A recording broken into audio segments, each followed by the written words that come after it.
Hey everyone, welcome back to Jardev. Welcome to another My Watch Has Ended video. It's been a while since I've done one of these. I think it was in the summer was the last one. Anyway, this one is on the visual novel Raging Loop, which I played on Nintendo Switch. So it took me a while to play it. I did my John's Watch video on it on October 17th, 2019, a while ago. But I've been playing it every night over the last 2 or so weeks. I have somewhere between 10 and 20 hours. Nintendo Switch isn't great about tracking hours, but it's definitely above 10. I'd guess probably closer to 20, so I'd say like 17, 18 at a guess. I think it does say that it's supposed to have about 50 hours of gameplay. That's because there's like a lot of extras. Once you beat the game, you unlock like 5 extra short stories that you can read. I just didn't bother with those. And also once you beat the game, it gives you the option to replay through the entire game again, but with just kind of extra scenes that you'll see. So the overall thoughts, I really liked this game. I absolutely loved the first 2/3 of it. I thought the last third was actually pretty weak. The last couple of nights when I was reading it just wasn't that enjoyable, not much was happening. But I still think the first like 2/3 of the game was so strong that I would still recommend it. So the main idea of Raging Loop that I didn't get to in my video, even though it was like the first half hour of the game, is that you have to play the game Werewolf. If people don't know Werewolf, it's a game where you play with a bunch of people in person. Basically, you're all assigned roles.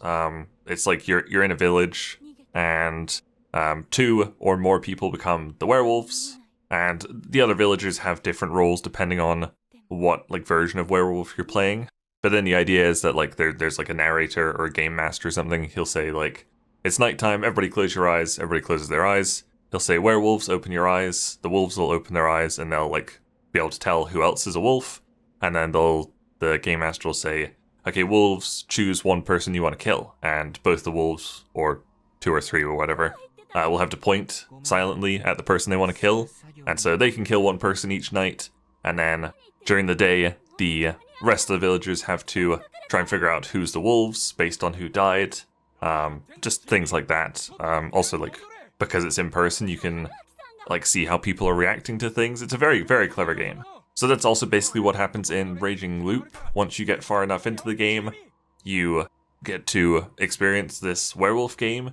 I'm not gonna do any like specific spoilers because it's really great. There's lots of twists. So it's definitely best to experience it for yourself if you can. But as might be implied by the title Raging Loop, you do loop back. It's like a visual novel. You know, you get to replay things, you get choices, you can go back to previous choices, try different paths. But the really cool thing about this one is, I'll put it up on the screen, there's a timeline.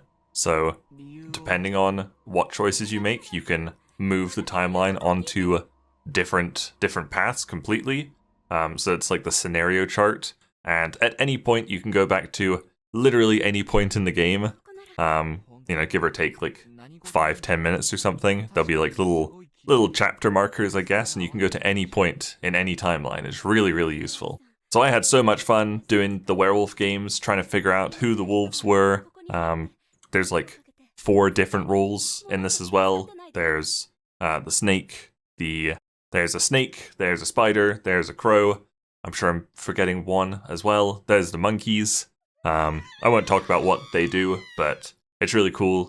It's very cleverly written. The main character is basically a genius. He really like figures things out. It's really fun to read because it's a great mystery. And like I said, the last the last third of the game wasn't particularly enjoyable. It is just a shitload of information just thrown at you for hours. There's loads of obscure, long Japanese names. A lot of the things that are coming together at the end depend on different interpretations of various kanji in the Japanese written language. So, like, it explains it, because obviously most English readers aren't going to know the kanji, but it's still just, it makes very little sense. I'm still not totally sure I followed all of it, because it's just so much information. So I do actually wish that the last third was a lot shorter, like it finished up fairly quickly after you finish up with the werewolf games. Also, another downside is there's not a ton of background art. So a lot of the time you'll be reading text and you'll just be looking at just like a grey background because there was nothing for them to put there, or you'll look at like a green wooden wall for some reason, or a purple wooden wall. I really wish they'd made more backgrounds. I guess some of them are like the character thinking, but I feel like they could have come up with better backgrounds. So that's like the only other negative, really. But overall, great visual novel, really great mystery, very fun, interactive. Definitely recommend it. I think it's $29.99 US, so a little bit pricey. It might go on sale. If you can get it for like $20-25, I think it's worth it. Like I said, there's loads of extra stuff that I didn't read, so you can get up to like definitely over 20 hours, I think. Anyway, there you go. That was my final review on Raging Loop, which I first looked at in October 2019. Been waiting for this for a while. Also interesting to note that this is the third My Watch Has Ended video. They've all been on visual novels because those are like the only games I actually go back to play. Like a lot of games, if I think I'll be interested in them for the John's Watch, I'll play like 4 hours before and then do my John's Watch, which will end up as a review. So there's no point in going back to it afterwards. Like Greedfall, for example, is one I would have gone back to. But this video would have been exactly the same as my John's Watch slots. So it just happens to be visual novels.